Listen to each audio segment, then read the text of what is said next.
Deus me chamou para o ministério em 1990. Em 89, Deus me tirou do fundo do poço, e eu vou falar agora mesmo sobre isso. E aí, quando foi em 1990, Deus me deu um sonho.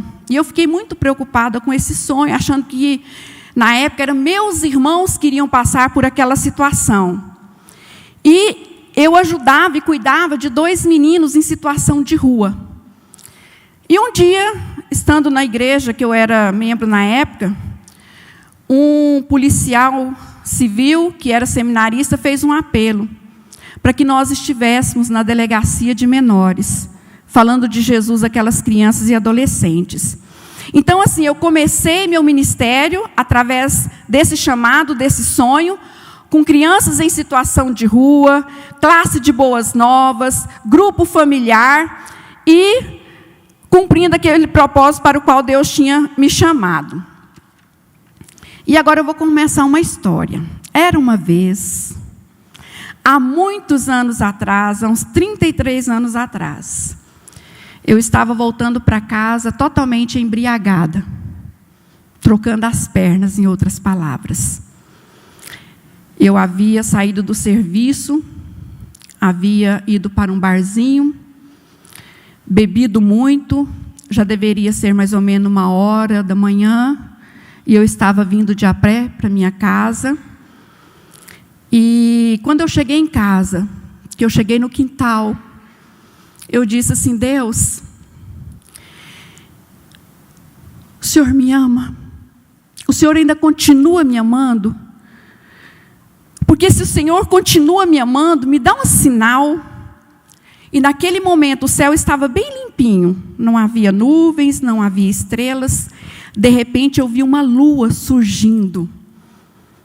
E aí eu chamei minha mãe, eu bati na janela do quarto da minha mãe e falei: mãe, vim aqui ver isso, mãe. Ela: o que foi, Ruda? Eu falei: mãe, o céu estava limpinho, mãe. E eu chorando, estava embriagada ainda, né? E eu falei: mãe, eu pedi a Deus um sinal. E eu perguntei se Ele ainda me ama, mãe. Não tinha nada no céu, olha que lua linda, uma lua cheia, maravilhosa. E da mesma forma que ela surgiu, ela se foi. Então, o nosso Deus, Ele é um Deus que vê. Ele é um Deus que ouve, e Ele é um Deus que desce. E naquele momento, Ele desceu. Ele ouviu o meu clamor. Ele viu como eu estava. E Ele desceu e revelou de uma forma tão tremenda ao meu coração. Então, assim, durante muitos anos, a bebida, ela se tornou uma fuga para mim. Ela se tornou um escape. Porque havia um rombo tão grande no meu coração, o buraco, a dor era tão grande que eu me refugiava na bebida. E fiz isso por alguns anos. Durante 5 anos especificamente, eu me tornei totalmente dependente da bebida. Eu tenho 5 filhos. 2 biológicos e 3 filhos do coração. A minha filha mais velha está com 40 anos. No mês que eu completei 16 anos, eu engravidei dela. Ela nasceu em abril de 81, e em julho de 81 eu completei 17 anos. Eu era solteira. E a Emanuele é minha filha primogênita, hoje casada com 3 filhos. E eu tenho o João Gabriel, que é meu filho de 21 anos. Eu me casei já com 34 anos. Tive o João Gabriel. E os outros 3 filhos que eu tenho são da minha irmã que faleceu, que me tem como mãe, e eu os tenho como filhos. Então eu digo que eu tenho 5 filhos e 6 netos. E aí eu tive a Emanuele, com essa idade, e quando ela estava com 7 meses, eu comecei a trabalhar numa imobiliária no centro da cidade. E um dia eu saí no horário de almoço e fui à casa de uma amiga. E quando eu estava retornando, passei numa banca onde se vendia melancias. E essa pessoa era funcionário deles, eu passei lá rapidinho. E falei: olha, eu estou correndo porque eu tenho que ir para o trabalho. E tinha uma pessoa lá nesse local e me ofereceu carona. E eu agradeci. E a pessoa que eu conhecia, que trabalhava nessa banca, falou: não, pode ir. Tranquilo, pode ir com ele, é dono aqui do... falou o nome do lugar, né, do estabelecimento, a gente conhece, pode ir. Eu estava com 18 anos. E aí eu peguei essa carona, ele me deixou no trabalho, e quando nós estávamos indo, ele falou assim, vamos sair depois do expediente para nós conversarmos, né, um pouquinho, beber alguma coisa. E eu estava tão carente, porque assim, eu engravidei da Emanuele, e durante o tempo que eu fiquei grávida, eu nunca me relacionei com ninguém. Nem sexualmente, nem, sabe, assim, emocionalmente. Eu não tive nenhum relacionamento nesse tempo, nem com o pai dela, que era uma pessoa que, na época, a pessoa que eu amava, o homem da minha vida. E assim, eu pensei, nossa, será que eu vou a gente conversar um pouquinho? Eu estava, parece que precisando, sabe, sair de casa, conversar com alguém. E aí eu falei, não, então tudo bem. E ele passou lá no meu local de trabalho, depois das 6 horas, e nós saímos. Nessa época eu não estava bebendo, não estava fumando, porque teve uma época também que... E aí a gente conversando, ele falou assim para mim, nossa, você tem uma filha? Eu falei, tenho. Eu nunca dizia, mas se me perguntasse, naquela época, né, ter um filho, mãe solteira. E aí a pessoa lá que eu conhecia tinha falado para ele, né, que eu tinha uma filha, era mãe solteira e tal. E aí ele falou assim, nossa, mas os seus olhos demonstram muita insegurança. Eu falei, não, eu não sou uma pessoa insegura. E eu falei, olha, vamos fazer o seguinte, me leva para casa, eu preciso ir embora. Nunca mais tinha saído, desde quando eu engravidei, depois a Manuela já estava com 7 meses nessa época, nunca tinha saído com ninguém, assim, para falar, vamos ali tomar um sorvete, né? E aí eu falei, eu quero ir embora, eu preciso ir embora, minha mãe deve estar preocupada, esse já era umas 7h30, ele falou, não, tudo bem, eu vou te levar. Quando eu entrei no carro, ele fechou a porta do carro, ele travou a porta do carro e falou assim, agora você vai provar para mim que você não tem medo, que você não é uma pessoa insegura. E ele me levou para um motel, que eu não sei onde que é, e ele falou assim, aqui você pode gritar, você pode fazer o que você quiser, porque ninguém vai te ouvir. E ele estava com uma pasta, e eu sabia que ele estava armado. E ali ele me estuprou. Hoje eu falo isso, me emociono, mas não tem mais dor. Porque, inclusive, já o perdoei, já o liberei, né? Graças a Deus. E, quando eu saí, quando eu me levantei daquela cama, que eu fui para o banheiro, chorei muito, revoltada, porque eu falei, Deus, nem com o pai da minha filha, que eu amo tanto, eu fiquei com ele. Agora, essa pessoa que eu nem conheço, né? E aí, novamente, e mais algumas vezes. E quando eu saí dali, ele falou, olha, eu gostei muito de você, quero conhecer sua família. Falei, é louco, né? E quando nós estávamos indo para minha casa, no momento que ele parou no sinaleiro, eu abri a porta e saí correndo. E depois consegui chegar na minha casa, chorando muito. E ele tinha falado para mim assim, aonde você estiver, eu te acho. Onde você estiver, eu te encontro. E eu fiquei com muito medo. Na madrugada, peguei umas roupas de madrugada, assim, correndo. E eu nunca tinha tomado anticoncepcional na minha vida. Naquela época, nós não tínhamos as informações que nós temos hoje. Eu estou sendo bem aberta porque esse testemunho está no meu livro. E um dia Deus me disse o seguinte, tudo que você passou e vai passar, nem todos passarão, mas é bagagem para o seu ministério, para curar outros. Então, eu não estou tendo nenhuma dificuldade de entrar nesses detalhes. Amém? E aí eu peguei minhas coisas e saí e arrumei lá uma bolsa. E eu nunca tinha tomado um anticoncepcional. E eu pensei, nossa, se eu tomar uns 4, 5 de uma vez, eu não fico grávida. Tamanha inocência, né? E aí passei muito mal, fiz acerto com a empresa que eu trabalhava, que eu tinha começado. E fui para Araguaína, fugindo, né, dessa pessoa. Cheguei numa cidade sem dinheiro. Só conheci uma pessoa lá, e essa pessoa, quando eu procurei, falou assim, volta para sua casa. E eu não tinha dinheiro para voltar, eu não tinha o que fazer. Mas Deus estava cuidando de mim, sabe por quê? Porque tinha uma mãe que estava de joelhos aqui orando pela minha vida. E o nosso Deus é um Deus que ouve. Ele ouve as nossas orações. Ele ouve o nosso clamor quando nós clamamos por Ele. E aí eu não vou entrar nos detalhes, mas um dia, saindo, quando eu cheguei em Araguaína, sem dinheiro e tal, eu fui para um lugar e eu fiquei sozinha. Uma moça me levou para essa casa e eu fiquei sozinha nessa casa, não conhecia ninguém. Ela saiu, me deixou sozinha lá, eu com fome, sem dinheiro. E eu falei, Deus, o que eu vou fazer da minha vida?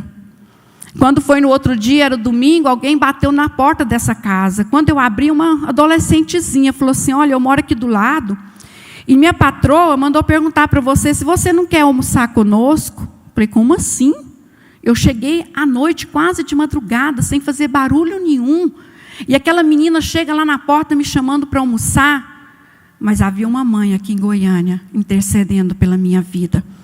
E durante os 3 meses que eu fiquei em Araguaína, Deus cuidou de mim naquele lugar. Até que eu retornei, porque eu chorava todos os dias. Todos os dias eu chorava porque eu queria minha filha. Eu deixei minha filha com 7 meses. Não tinha um dia que eu não pensava nela. Não tinha um dia que eu não chorava, falando, eu quero a minha filha. Foi quando eu retornei para Goiânia. Eu me lembro como hoje, quando eu cheguei, ela com um vestidinho amarelinho, tinha se passado 3 meses, e ela ia fazer 1 aninho, depois de 3 dias. Eu me lembro quando eu cheguei no alpendre da nossa casa, e ela pôs os bracinhos assim e falou, mamã, mamã. Oh, glória a Deus! E eu pude abraçar minha filha. Esse é o nosso Deus, um Deus maravilhoso. E depois, quando a Emanuele estava... Gente, eu estou contando assim, dando uma pincelada.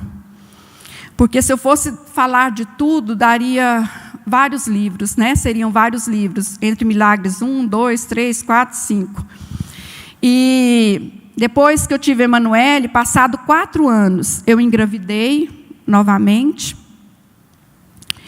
E dessa vez, eu fiquei com muito medo e saí de casa. E só Deus sabe como foi os 5 primeiros meses fora de casa. E quando eu estava com 5 meses, eu retornei. E com 6 meses, eu senti que alguma coisa não estava bem comigo, não estava bem com o bebê. E eu estava fazendo um curso como esse que a Catedral oferece para as grávidas, num centro social que tem perto da minha casa, e eu falei com aquela assistente social, falei, olha, eu sinto que eu não estou bem, eu sinto que o bebê não está bem. Ela, não, está tudo bem, fica calma. E aí eu percebi que a minha barriga continuou, eu já depois com 7, 8 meses, e minha barriga como se eu tivesse de 5 meses. E aí um dia eu estava na igreja com a minha mãe, sentada do lado dela, eu senti meu corpo febril, e eu disse, mãe, eu não estou bem. Ela falou, não, vai para casa. E eu já estava no 8º mês. E aí, quando foi no outro dia, eu me levantei e fui para o hospital, aqui o materno infantil, fui sozinha. E aí, quando um médico me atendeu, ele falou, você está sozinha? Eu falei, estou. Ele falou, olha, nós vamos ter que fazer um exame, porque nós estamos com suspeita de feto morto. E aí, quando alguns médicos entraram no quarto, e ele comentou com os médicos, e aí constatou que eu havia perdido o bebê já há 10 dias. E ele me falou, olha, liga para a sua família, você vai ficar internada. E assim, esse bebê pode nascer hoje, daqui 2 semanas, nós não sabemos, porque não podemos fazer uma cesariana, porque você pode contrair uma infecção. Então, vai ter que ser parto normal. E aí eles me deram, né, o remédio para que as contrações viessem.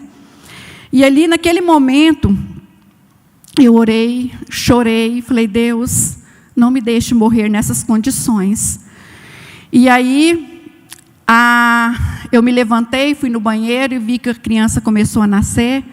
Não houve tempo para ir para a sala de cirurgia, tive aquele bebê ali no quarto mesmo. E naquele dia eu achei que eu ia morrer mesmo, porque começou a nascer os pezinhos primeiro. E houve um momento que eu falei para o médico assim, não, me deixa, me esquece, não dou conta mais, porque parecia que tudo em mim ia, sabe? E ele falou: Ruda, mais uma tentativa. E nessa mais uma tentativa nasceu uma menina que eu não quis conhecer, eu não quis ver naquele momento. E porque eu sabia, porque eu já amava, e eu sabia que se eu a conhecesse, eu não ia conseguir deixá-la, né, naquele momento. E aí eles a levaram, e depois as enfermeiras vieram, me contaram como que ela nasceu com deformidades, e depois eu fiquei sabendo que foi por causa de uma rubéola que eu tive quando eu estava com 2 meses de gravidez. Quando foi um dia, eu sentada na escada de um apartamento que nós morávamos ali na 24 de outubro, numa tarde de domingo, o João Gabriel estava com 3 anos. E eu sentei naquela escada e falei assim: Deus, por que disso? Por que disso? Por que disso? Por que eu fui mãe tão novinha, com 16 anos, era uma criança cuidando de outra? Por que do estupro? Por que disso? Sabe, fui conversando com Deus, perguntando, e eu chorava muito. Foi quando ele disse: filha, nem todos passaram e vão passar pelo que você vai passar. Mas tudo isso é bagagem para o seu ministério. Porque amanhã, quando tiver uma mulher ou uma pessoa diante de você e falando assim: olha, você não sabe o que é essa dor, você vai dizer: eu sei o que é essa dor, eu já passei por ela. Ele disse: a minha palavra, ela é poderosa, mas a palavra aliada ao testemunho é muito forte. Porque quando essas pessoas estiverem diante de você, com a sua dor, com o seu sofrimento, e você disser: eu já passei por isso, e Ele me curou, Ele me libertou, elas vão falar assim: então eu também vou conseguir. Se Ele fez na sua vida, Ele vai fazer na minha vida também. E é sobre esse Deus que eu quero falar agora. Esse Deus que está, eu quero ler Êxodo 3, a partir do versículo 1, que diz assim: eu tenho visto como o meu povo está sendo maltratado no Egito, tenho ouvido o seu pedido de socorro por causa dos seus feitores, sei o que estão sofrendo, por isso desci para libertá-los do poder dos egípcios e para levá-los do Egito para uma terra grande e boa. É uma terra boa e rica, onde moram os cananeus, os heteus, os amorreus, os perizeus, os aveus e os jebuseus.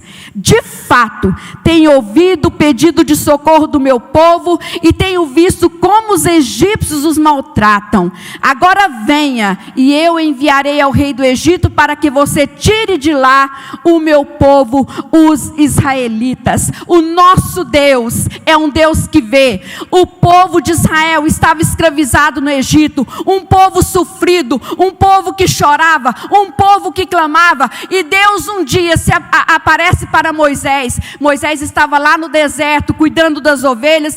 De repente Deus fala com Moisés e ele diz: Moisés, eu vi o sofrimento do meu povo.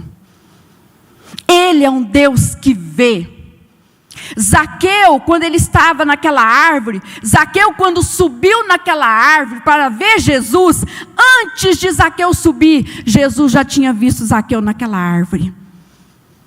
Zaqueu queria ver Jesus, e ele subiu numa árvore, e quando Jesus vai passando, Jesus fala para Zaqueu: Zaqueu, desce. Desce porque eu estou indo para a sua casa. Desce porque eu vou para a sua casa. Desce porque eu vou jantar com você. Antes mesmo de Zaqueu subir, Jesus já o tinha visto. E eu quero dizer para você: Ele é um Deus que te vê. Ele sabe tudo ao seu respeito. Ele sabe tudo o que acontece na sua casa, no seu casamento, na vida dos seus filhos. Não tem nada que passa desapercebido por esse Deus. Às vezes tem coisas na sua vida que você nunca compartilhou com ninguém, que você nunca falou com ninguém, como eu já ouvi de pessoas que vieram conversar comigo. Quantos alunos da Lapidando Missionária, o que eu estou falando com você, eu nunca falei com ninguém. Homens de cabeça branca, que nunca abriram o coração. Mas eu quero dizer que ainda que não tenham falado, Deus já sabia de tudo. Deus já conhecia tudo, porque Deus é aquele Deus que vê. Num desses momentos de depressão na minha vida, eu estava sentada, eu morava nesse apartamento na época lá da 24, eu morava no térreo, tinha um quintalzinho, e o meu ex-marido tinha saído com meu filho, e eu estava sentada no quintal da minha casa. Era 4 horas. Eu sentada, chorando, olhando para os céus e dizendo: Deus, tem misericórdia da minha vida. Você sabe o que é uma desistência da vida? Você sabe o que é olhar para a sua circunstância e está tudo no chão? Você sabe o que é você olhar para a sua vida e não ter nada de pé? Você sabe o que é você olhar e só ver cinzas? Assim estava a minha vida. A depressão é como se você colocasse um óculos cinza, né? É uma desistência da vida. A vida fica sem sabor, a vida fica sem cor, a vida perde a graça. Está tudo bem ao redor, mas você não está bem. Você não está, e eu não estava. E aí eu estava sentada ali chorando e falando com Deus.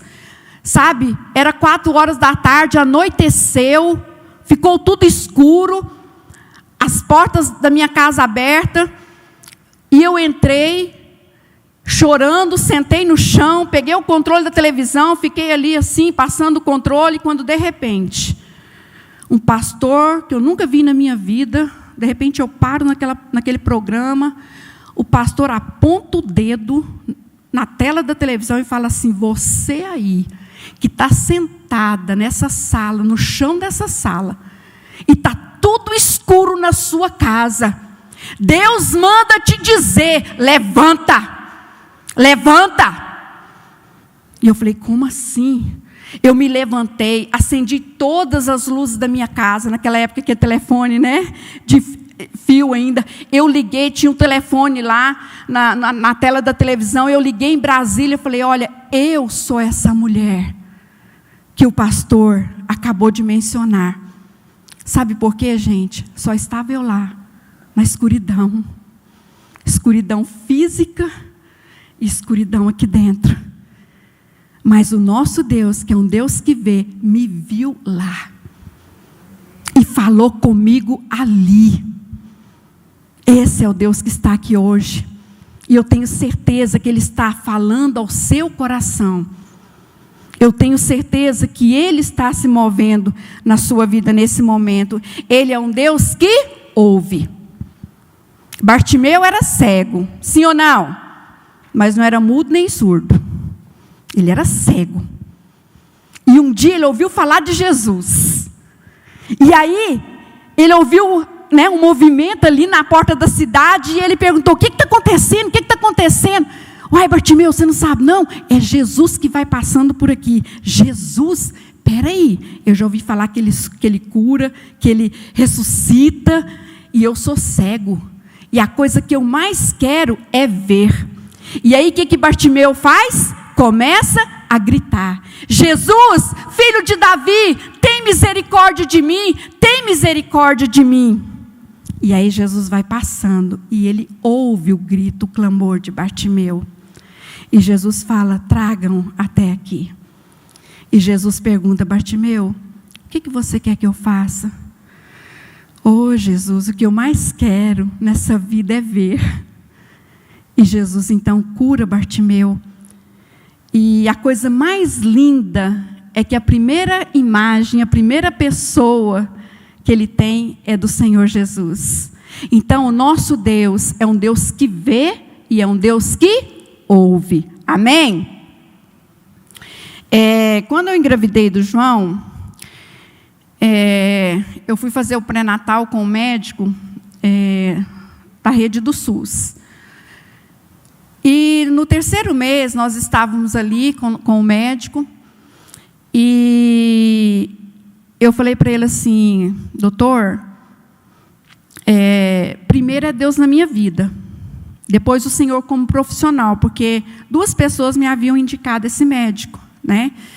Aí ele falou, não, primeiro eu, depois ele. Eu falei, não, primeiro Deus, depois o Senhor.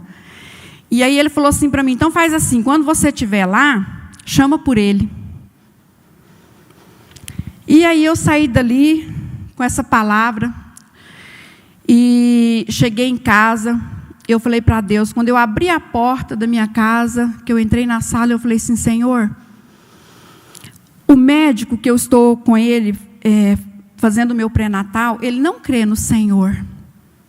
Ele não acredita no Senhor. E eu não quero, porque a primeira pessoa que vai colocar a mão no meu filho vai ser o médico. E eu não quero uma pessoa que não creia no Senhor. Só falei isso com Deus, estava no 3º mês. Quando chegou a data prevista, eu liguei para ele numa sexta-feira, ele falou, vem aqui segunda-feira que eu vou dar uma olhada em você. Quando nós fomos na segunda-feira, ele me examinou e falou, olha, você já está com 4 centímetros de dilatação, mas eu não tenho uma boa notícia para você. Eu falei, o quê? Ele falou, olha, o hospital onde eu atendo, suspenderam todos os atendimentos pelo SUS, porque houve um erro médico e tal, e eu não vou poder fazer o seu parto. E eu falei, mas como assim? Eu já estou em trabalho de parto. Ele falou, olha, ou você vai para tal hospital assim, assim, assim, ou você paga tanto e eu faço a cesariana. E aí, quando eu saí de lá, eu saí chorando, passei na casa da minha mãe, e nós estávamos com R$50 no bolso. E aí, conversei um pouco com a minha mãe, chorei muito, e nós fomos para pegar o ônibus, a uns 5 quarteirões da casa da minha mãe. E eu fui orando, e eu falei assim, Deus, nós temos R$50 no bolso. Eu não tenho um plano de saúde aqui, mas eu tenho um plano celestial. E o meu médico é o médico dos médicos. E assim, esse plano, ele não falha, Deus. Esse é meu plano, o plano celestial. E aí, conversando com Deus, de repente, passou um carro e voltou e parou, e era um irmão que era membro da igreja onde nós congregávamos, e ele nos deu uma carona, e eu chorando muito, ele falou, Ruda, o que aconteceu? E eu contei. Ele falou, olha, eu tenho um amigo, doutor Antônio, que ele é dono do Hospital Ebenezer, você não gostaria de ir lá para conversar com ele? Eu falei, gostaria, e nós fomos. Aí o doutor Antônio foi muito atencioso, me explicou o procedimento e tal. Falei, tá bom. E aí, quando nós íamos saindo, esse nosso amigo, irmão, que é o João Braga, falou assim para mim, Ruda, tem um médico aqui, o doutor Argel, que é crente, é pastor. Eu falei, sério? Glória a Deus. Cheguei em casa, abri a porta, a primeira coisa que eu falei com Deus. Gente, eu tenho uma maneira de falar com Deus muito particular. E eu falei assim, Deus, falei, pai, aqui em Campinas tem um hospital perto da minha casa que chama Ebenezer, como se ele não soubesse, E assim, lá tem um médico, que é o doutor Argel.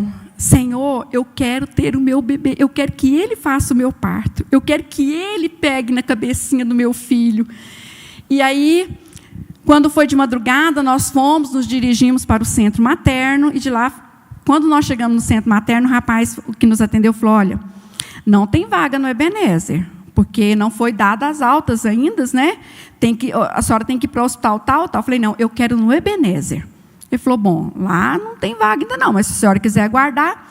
E eu fiquei aguardando a recepção, passado 10 minutos, ele falou, dona Ruda, não sei como, mas surgiu uma vaga no Ebenezer, a senhora pode ir para lá. Nós nos dirigimos para lá, chegamos lá 8 horas da manhã. Quando eu cheguei, estava fazendo lá, preenchendo o formulário, uma mãezinha que estava com a criança falou assim, com quem você vai ter seu bebê? Eu falei, com o doutor Argel. Ela, nossa, ele passou a noite fazendo partos, foram 6 partos, e ele saiu daqui agora há pouco com a esposa dele. Falei, sério? Tá. Entrei para o quarto, sentei na cama, falei, Senhor, o doutor Argel não está aqui. Ele passou a noite aqui trabalhando e saiu, mas eu creio que se o Senhor tem o doutor Argel para fazer o meu parto, ele vai retornar. Quando foi 9 horas, eu sentada, um médico entrou e falou, quem que é Ruda? Eu falei, sou eu. Ele falou, mas você está com uma carinha tão boa, eu estava do outro lado da cidade, mandaram me chamar, e vamos fazer esse parto agora? Eu falei, o senhor é doutor Argel? Sou. Falei, glória a Deus. E isso a enfermeira que estava me preparando, com louvor, cantando, louvando o Senhor. E eu tinha orado também, porque assim, para a dor a gente, E eu tinha, durante toda a minha gravidez, eu falei, Senhor, que esse bebê possa nascer igual um quiabinho. Por favor, Jesus, né? Parto normal. E assim foi. E quando João Gabriel nasceu, a primeira coisa que aquele médico fez, ele pegou meu filho, levantou aos céus e orou, e abençoou o João Gabriel, abençoou a minha casa, abençoou a minha família. E aí a enfermeira está lá, 4,2 kg, 53 centímetros, falei, não deve ser meu João não, de parto normal, né? 53 centímetros, 4,2 kg, e era o João Gabriel. Gente, para a glória de Deus, foi um parto rapidinho, 9h40 o João nasceu. E um dia eu estive lá no consultório, marquei uma consulta, só para dar esse testemunho para o doutor Agel. Falei, doutor Agel, aconteceu isso, isso, isso. Ele falou assim, minha irmã, eu sou pastor, sou médico. Eu nunca fiz isso com nenhuma paciente, com nenhum bebê. Foi a primeira vez. E a partir de hoje eu vou ficar atento, porque eu quero orar com todos os bebês e abençoar as suas famílias. Sabe por quê, gente?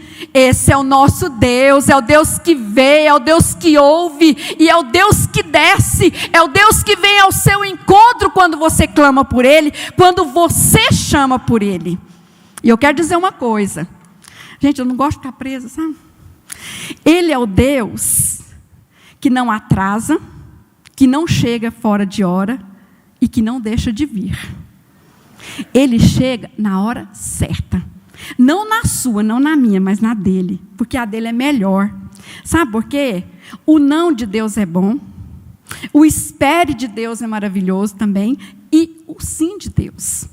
Deus tem 3 maneiras de responder: sim, não e espere. E todas essas respostas são bênção para a nossa vida. Porque nós não sabemos o que está depois da curva. Tem coisas que nós oramos e que nós pedimos, que nós queremos para aquela hora do nosso jeito, e Deus fala não, ou então Deus fala espere. Passado alguns anos, quando você olha para trás, você diz, Deus, muito obrigado por aquele não, muito obrigado por aquele espere. Porque se tem uma pessoa que te ama, é Deus. A pessoa mais interessada na sua vida é Deus. Sua mãe te ama, seu pai te ama, seus filhos, seu marido, mas o amor de Deus pela sua vida, ele é incondicional e não muda também. Ele não é variável. Sabe aquela coisa assim, hoje você está bem? Eu te amo mais. Ah, hoje você amanheceu meio assim? Eu te amo menos. Não. É assim, ó, sempre do mesmo jeito. Independente de como você esteja, Deus te ama e Ele se importa com você, com a sua casa, com a sua família, com seus filhos. Amém? Ele é o Deus que desce, sabe por quê? Porque Ele não é um Deus feito por mãos humanas. Ele não é um Deus de pedra. Ele não é um Deus de barro, Ele não é um Deus de madeira, Ele é um Deus vivo e poderoso. Um dia Ele desceu. Gente, eu sou apaixonada no meu Jesus. Quando eu olho para a minha vida, quem eu era, onde eu estava, pensa em alguém que investiu pesado na minha vida. Essa pessoa foi Deus. Nessa época, muitos desistiram. Quantas vezes meus colegas de trabalho falavam assim para mim, Ruda, nem Deus dá jeito mais. Você é um caso irrecuperável. Porque depois dessa segunda gravidez, foi quando eu comecei a trabalhar numa empresa, fiquei lá 6 anos, foi quando realmente eu comecei a beber de uma forma bem... E aí chegou ao ponto que eu saía do serviço, eu bebia todos os dias, e depois comecei a beber também no horário de almoço. Essa fase de pré-escola da minha filha, entre 5 e 9 anos, eu praticamente não acompanhei. Mas Deus já me curou também. Então, teve um período que eu fiquei 1 mês de licença. O médico falou, você vai se afastar do trabalho. E passou alguns medicamentos, eu esperava minha mãe sair para o trabalho, pegava 2 garrafinhas de cerveja, gente, e o negócio era cerveja. Teve um colega meu que falou assim para mim: eu quero achar um homem para beber com você. Era uma arma do inferno contra a minha vida. E aí eu fiquei um mês, eu era solteira, e a Emanuele foi nesse período entre 5 e 9 anos, e quando ela já estava, então, assim, com quase 9 anos, eu estava numa sala da casa da minha mãe, onde eu morava. Eu fiquei um mês que eu levantava para tomar banho, eu comi uma vez naquele mês. O negócio era só beber. E quando chegou um dia, foi numa quarta-feira, eu peguei minha Bíblia, fui para o quarto, ajoelhei e falei assim: Jesus, eu estou morrendo. Eu estou morrendo. Entra na minha vida. Muda a minha história. Eu estou, sabe, era uma sede. Eu falei isso para os meninos. Sabe aquele rombo, aquele buraco, sabe, que nada preenchia aquele vazio. E aí eu tentava com a bebida, né? Com os colegas preencher. E aí quando eu fiz aquela oração, sabe, que eu me derramei, que eu gritei por ele, que eu chamei por ele, que eu pedi socorro, é como se ele me levasse para uma fonte de água viva e falasse assim para mim: bebe, bebe, bebe, bebe, bebe, bebe. E aí eu comecei a beber. E aí quando eu voltei para a empresa, depois de um mês, ninguém me reconheceu. E aí eu continuei mais um ano nessa empresa. E foi quando Deus me chamou e eu retornei. E foi quando veio esse sonho do meu chamado com crianças em situação de rua. E de lá para cá, eu vou falar uma coisa para vocês. Foi um processo. Tem sido um processo. Não dá para falar tudo agora. Na minha vida nunca foi assim, rápido. Deus, um dia eu subindo o elevador da Unip, o Senhor falou para mim: filha, quem vai de elevador vai muito rápido. É tão fácil, aperta o botãozinho, subiu, desceu. Agora, se você sobe 10 andares, se você vai de escada, né? Quando você chega lá no final, você valoriza cada degrauzinho. E Deus me disse naquele momento: isto se chama processo. Entre a promessa e o cumprimento da promessa existe um tempo. E esse tempo, Deus não precisa dele. Quem precisa dele é você e eu. Porque é nesse tempo que Deus vai criar músculos espirituais. É nesse tempo que Deus vai nos fortalecer. É nesse tempo que Deus vai nos amadurecer, para que nós possamos cumprir aquilo para o qual Ele nos chamou. Eu amo processos. É difícil, é doído, a gente chora, tem dias que dá vontade de desistir, mas é maravilhoso, é glorioso. Há uns anos atrás, de madrugada, eu fui para a copa da minha sala, eu falei: Jesus, quantas vezes eu tenho cantado aquela música: Senhor, quebra minha vida, eu sou um vaso nas tuas mãos, faça de novo. Falei: Senhor, essa música é uma oração. E agora eu quero fazer essa oração. E eu disse: Senhor, quebra minha vida e faça de novo. Minhas queridas, sabe, Deus tem feito. Dolorido, sim. Mas eu amo o que Deus tem feito. E não abro mão daquilo que Deus tem feito na minha vida. Porque, como diz a Joyce Meyer, quando eu olho para ontem, eu já não sou quem eu era. E amanhã eu já não serei quem eu sou hoje. Nós vamos ter avançado muito, amém? Glória a Deus. Olha só, um dia eu estava ministrando numa casa chamada Casa de Meu Pai. Era uma chácara ali no Novo Mundo, onde nós trabalhávamos com 10 crianças em situação de rua que moravam lá, e tínhamos a creche também. E um dia, ministrando para os meninos, eram 10 crianças, entre 5 e 12 anos, e um deles, o Maicon, de 7 anos, falou assim para mim: Tia Ruda, eu não acredito nesse Jesus que você está falando. Falei: como assim, Maicon? Eu não acredito nesse Jesus que você está falando. Falei: por quê? Ele falou: eu nunca vi ele. Eu falei: Maicon, eu também nunca vi Jesus, mas deixa eu te falar uma coisa.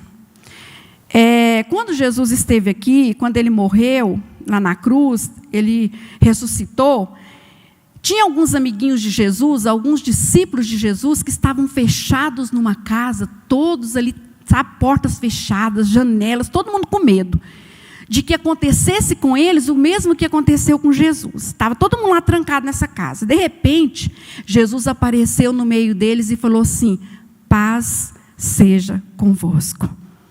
E aí tinha um amiguinho de Jesus chamado Tomé que não estava lá. Quando ele chegou na casa, os amigos de Jesus, os discípulos, falaram assim: Tomé, sabe quem esteve aqui? Não, quem? Jesus. Ah, fala sério. Olha, Jesus esteve aqui, Tomé. Ah, eu só acredito se eu colocar o dedo lá nas feridas, né? Se eu colocar. E aí, quando Tomé está falando, quem aparece no meio deles? Jesus. E Jesus fala: paz seja convosco. E Jesus falou: Tomé, coloca o teu dedo aqui. E Jesus disse para Tomé: Tomé, felizes os que não viram e creram. Eu falei: Maicon, eu não estava lá. Eu não vi Jesus morto, eu não vi Jesus ressurreto, sabe? Eu não vi Jesus depois da ressurreição, mas eu creio pela fé. Maicon, você gostaria de falar para Jesus? Jesus, eu não creio no Senhor, porque eu nunca te vi. Eu falei: Maicon, são 3h, como que está aqui na chácara? Está um mormaço, um sol quente, não é? E lá era assim, muitas árvores, muitas mangueiras, e estava aquele calor, aquele mormaço. Eu falei: Maicon, nós estamos aqui na chácara. Vamos supor que comece uma ventania na chácara. E aí aquele vento, e os galhos balançando, e os forrinhos da mesa caindo no chão, as roupas caindo do arame. Você consegue ver o vento? Não, tia. Mas você consegue sentir o vento? Sim. E você também consegue ver o que o vento faz, não é? É. Eu falei: assim é Jesus.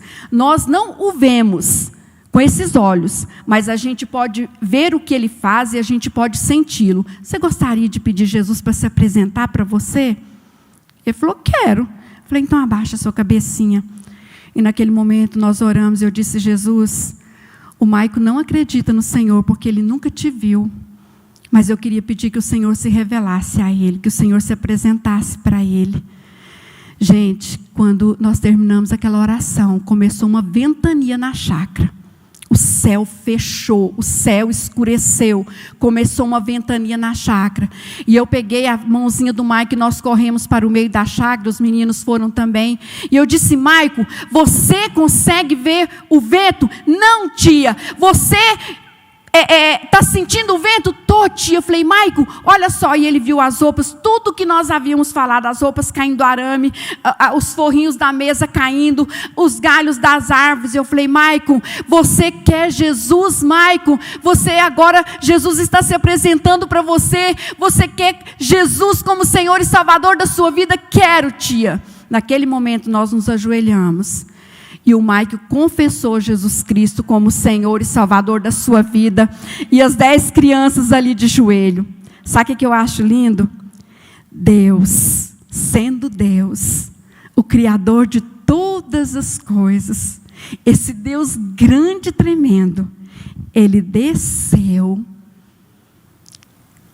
para falar com uma criança. Como é que a gente fala com criança? A gente desce, não é verdade? É assim que a gente fala com criança. Deus desceu para falar para o Maicon: Maicon, eu estou me apresentando a você, Maicon. Amém, queridos? Vamos caminhar, né?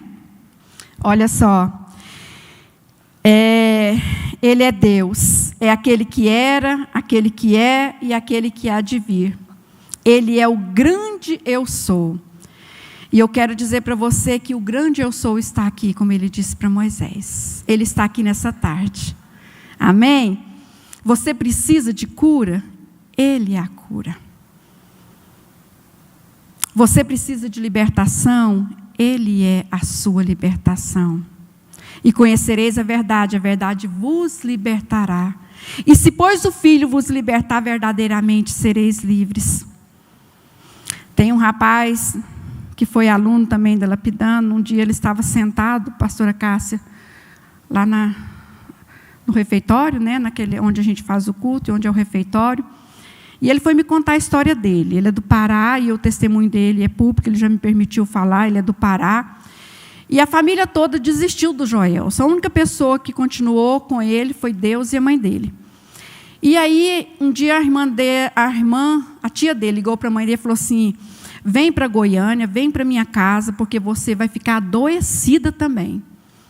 E aí ela veio sozinha, e logo em seguida o Joelson deu um jeito, chegou em Goiânia e procurou a mãe. A tia, na época, né, não deixou que ele encontrasse a mãe, e ele foi para as ruas. E ele ficou morando ali no cemitério Santana 3 meses. E ele falou: missionária, eu bebia das bebidas que eram deixadas ali para os despachos, né, comia daquelas comidas oferecidas ali, 3 meses morando no cemitério. E aí eu olhei para o Joelson, aí depois ele conseguiu encontrar a mãe e logo em seguida foi para Lapidando Tesouros. E eu olhei para aquele rapaz e eu falei: Joelson, eu profetizo na sua vida, meu filho, você não está aqui por acaso. Que um dia você vai estar no seio da sua família. E eles vão dizer assim: pastor Joelson, ore conosco, ore por nós. Deus vai mudar a sua história. Joelson saiu da Lapidando, eu fui no casamento dele, pensa numa coisa linda. Ele se casou, o Joelson tirou a carteira de habilitação, construiu a casa dele, está trabalhando, hoje tem o carro, tem a moto. Gente, a vida do Joelson totalmente restaurada em todas as áreas da vida dele. E foi um processo também. Teve uma vez que a esposa dele me ligou, eu peguei meu carro, eu estava me dirigindo para a casa dele, o motor do meu carro lá na BR, sabe assim, apagou, né?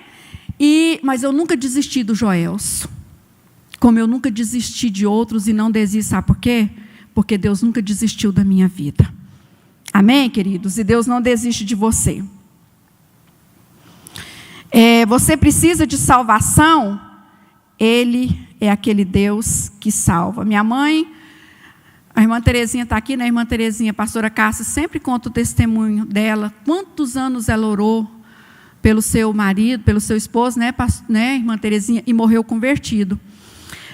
27 anos. Minha mãe, meu pai nasceu na Jordânia, né? Veio para o Brasil, minha mãe fala, veio para cá porque Deus tinha um propósito. 25 anos mais velho que minha mãe, e muçulmano, e minha mãe, 38 anos orando pela conversão do meu pai.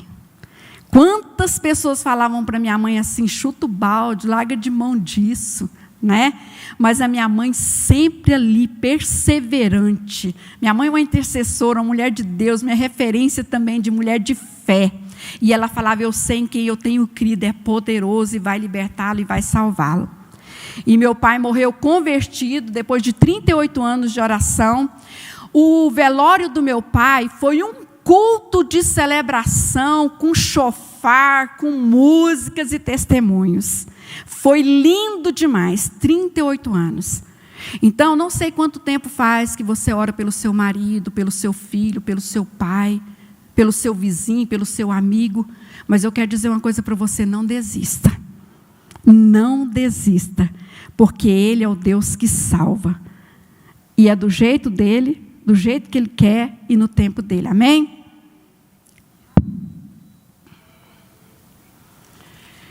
E concluindo, né? Você precisa de provisão, Ele é a nossa provisão. Quando eu decidi voltar a estudar, eu estava com 48 anos. Eu tinha feito o 1º ano de contabilidade, 1º ano de magistério, e por causa de tudo, né? As depressões e tudo mais, eu não voltei. E aí, com 48 anos, eu estava até liderando um grupo familiar aqui da Catedral, na quinta-feira, na casa da Sueli, perto da minha casa.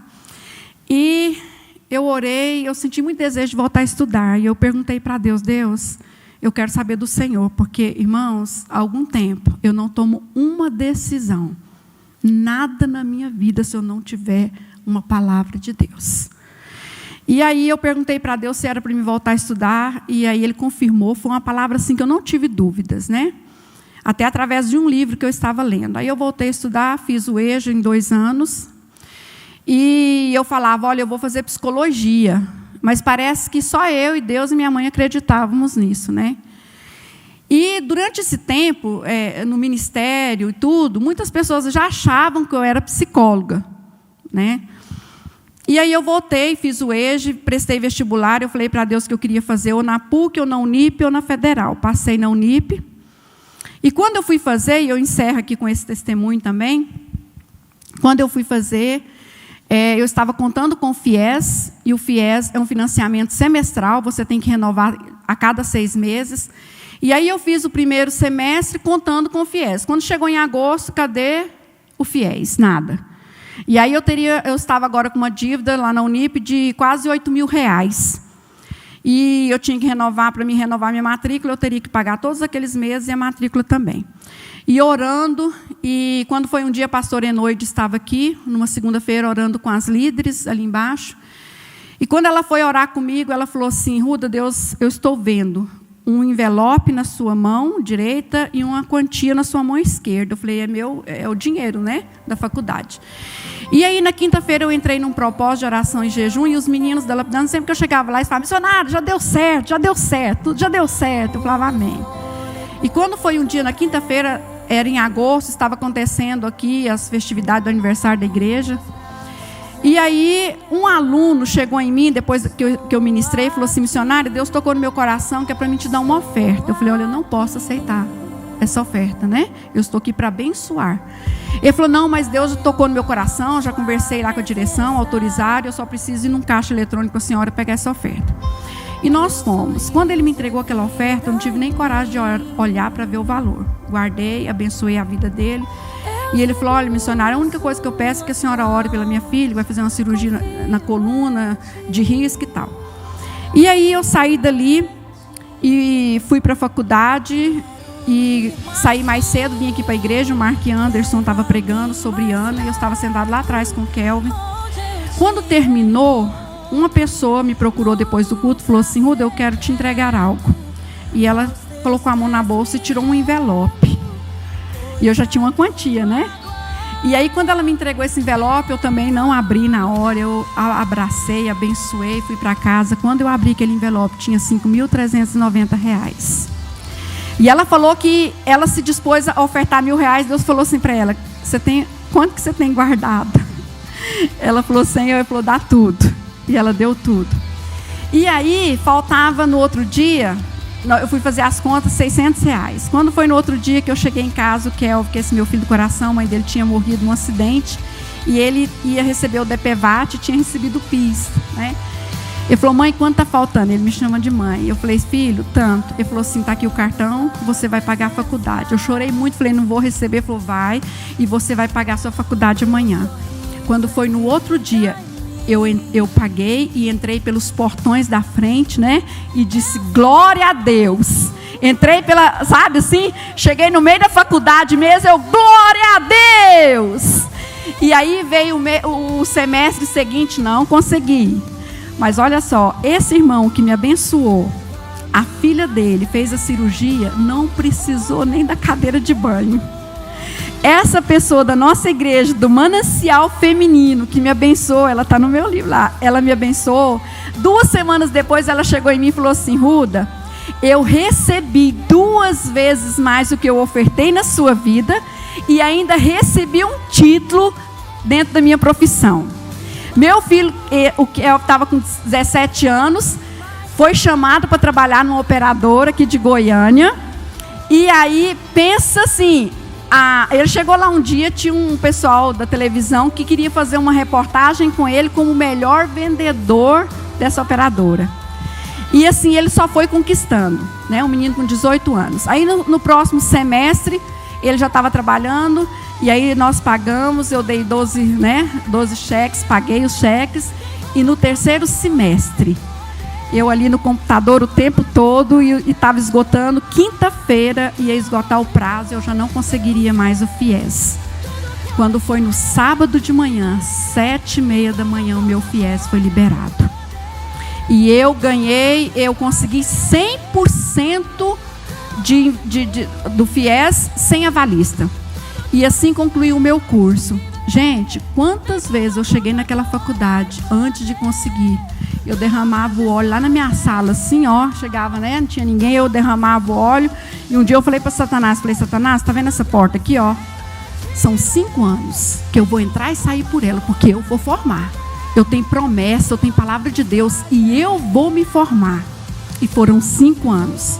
No último semestre, já para formar, fazendo 3 estágios, eu estava na faculdade de manhã, de tarde e de noite.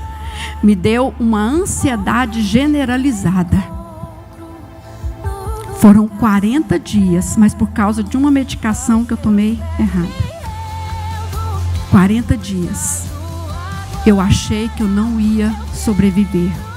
Porque eu falava, Deus, eu não dou conta de mais 10 minutos. Gente, pensa numa angústia do inferno. Eu já tive depressão, sei o que é desistência da vida, sei o que é tristeza. Mas é uma angústia que você não sabe o que faz com ela.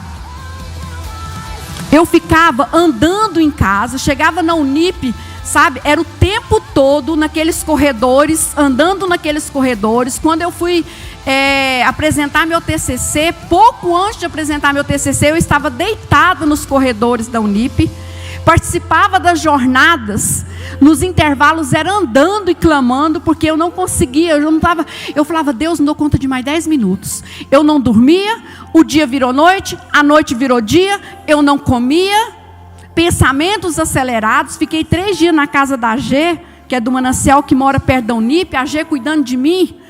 A G me acompanhou, ela sabe o que eu passei também. 40 dias. E eu me apoiava numa palavra de uma pastora que em junho, sabe, no semestre anterior tinha falado assim, através de uma pregação, Deus manda dizer para alguém, ele tem diploma para você. Ela falou 8 vezes, ele tem diploma para você. E esse diploma não é para você, porque ele já te deu, é para aqueles que não acreditam. É para aqueles que não acreditam. E eu me firmei nessa promessa. E teve um dia que eu cheguei tão ruim na Unip, mas tão ruim, que quando eu entrei pelos portões, eu falei, Satanás, eu quero me dirigir para você. Eu estou muito mal. Eu estou muito ruim. Mas eu quero falar para você, eu tenho uma promessa de Deus para a minha vida. Ele falou que eu vou formar. Ele falou que tem diploma para mim. E 2019, eu não entro mais aqui como aluna. Eu posso vir na Unip e fazer qualquer coisa, mas eu não entro mais como aluna porque eu vou formar agora. 2018, eu me formei. 2019, no início de 2019, eu peguei meu diploma. E logo em seguida eu adentrei novamente os portões da Unip, porque eu ganhei uma pós-graduação na área de psicopedagogia e neurociências. Por causa da minha nota do ENAD. Nós fizemos aquela prova do ENAD, eu ganhei uma pontuação que eu ganhei minha pós. O que eu quero falar para você? Não desista. Esse Deus é um Deus que ouve, é um Deus que vê, é um Deus que desce. Se Ele te prometeu, Ele vai cumprir, porque Ele é fiel para cumprir tudo aquilo que Ele te prometeu. Amém?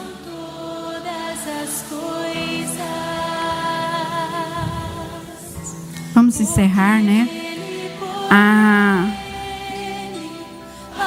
Uma vez eu estava orando e eu vi uma prateleira. Nessa prateleira tinha vários vasos, jarros com asas quebradas, bico quebrado, rachados. Do lado de cá tinha uma prateleira com vasos lindos, perfeitos. E aqui tinha um velhinho, um ancião.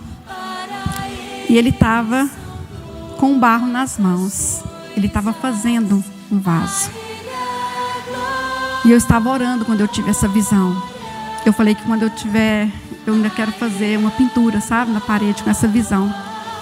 E aí Deus falou para mim, filha, você já esteve nessa prateleira. Você ainda não está aqui.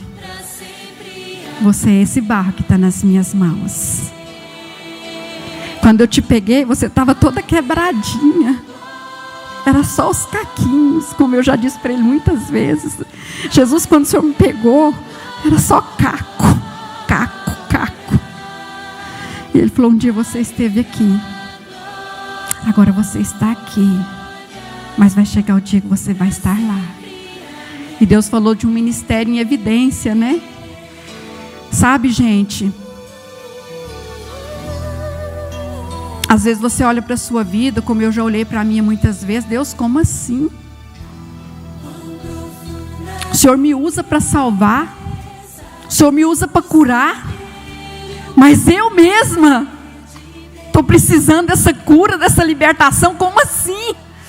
Porque quantas vezes eu orei com pessoas eram curadas, pessoas eram libertas, pessoas eram salvas, mas é como se a água passasse por mim e o outro bebesse, e eu estava precisando. E um dia eu disse isso para ele, falei: Jesus, é assim que eu me sinto.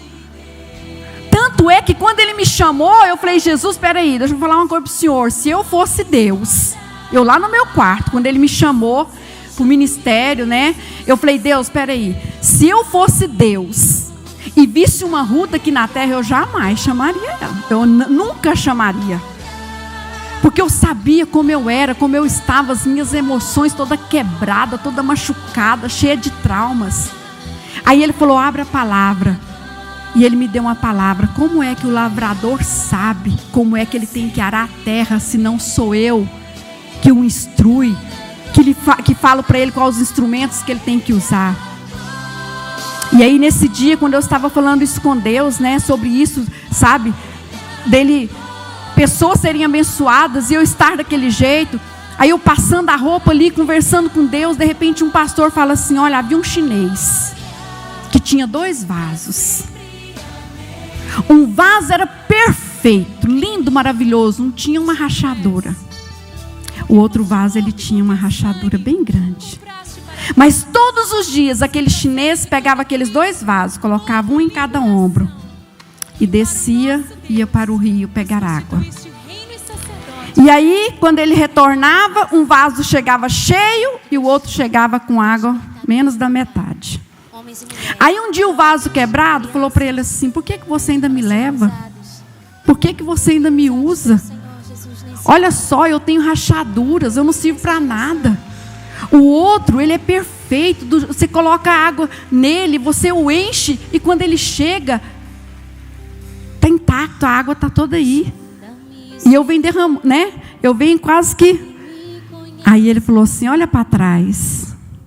Quando ele olhou, ele vinha com os 2 vasos, né? Um cheio e um vazio. Do lado de cá não tinha nem uma florzinha. Do lado de cá, o caminho estava lindo e florido. Ele falou: você é meu. E mesmo quebradinho eu te amo, eu gosto de você. Mesmo quebradinho eu te uso. Foi isso que Deus me falou naquela tarde. Eu te amo. Mesmo você com as suas rachaduras, com as suas trincaduras, com as suas imperfeições, eu te amo. E é eu que vou fazer. É eu que vou te curar. É eu que vou te libertar. Por isso tem sido um processo de cura, de libertação. A bebida não foi assim, outras coisas não foram assim, mas foram processos para que eu pudesse amadurecer, para que eu pudesse crescer, para ajudar outras pessoas. Talvez você esteja se sentindo assim, olhando para a sua vida e falando: Deus, como assim? E eu quero dizer para você, Ele não se assusta com você. O que eu fiz, hein? Nossa, estou decepcionado com você. Não. Ele sabe quem você é. Foi Ele quem te fez. E Ele sabe aonde você vai chegar. Porque é Ele que vai te colocar lá. Então, pastora, estar aqui hoje faz parte de um processo. Eu sou apaixonada nesse Jesus. Essa semana eu falei para a mamãe, falei: mãe, as coisas perderam o brilho. Tem muita coisa que perdeu o brilho para mim. Tem muita coisa que perdeu o valor para mim. A única coisa que eu quero na minha vida é viver o propósito. É viver para Ele. Gente, eu estou numa sede. Eu estou numa fome de Deus. Sabe assim? tanta coisa que perdeu o valor. Eu quero é falar de Deus, eu quero é falar de Jesus, eu quero é orar e as pessoas serem curadas, as pessoas serem libertas. É isso que eu quero. Eu amo fazer o que eu estou fazendo. Eu amo estar com alguém, eu amo falar de Jesus, ouvir, sabe? Estar com ela na dor e a gente caminhar junto. Amém? Vamos ficar de pé?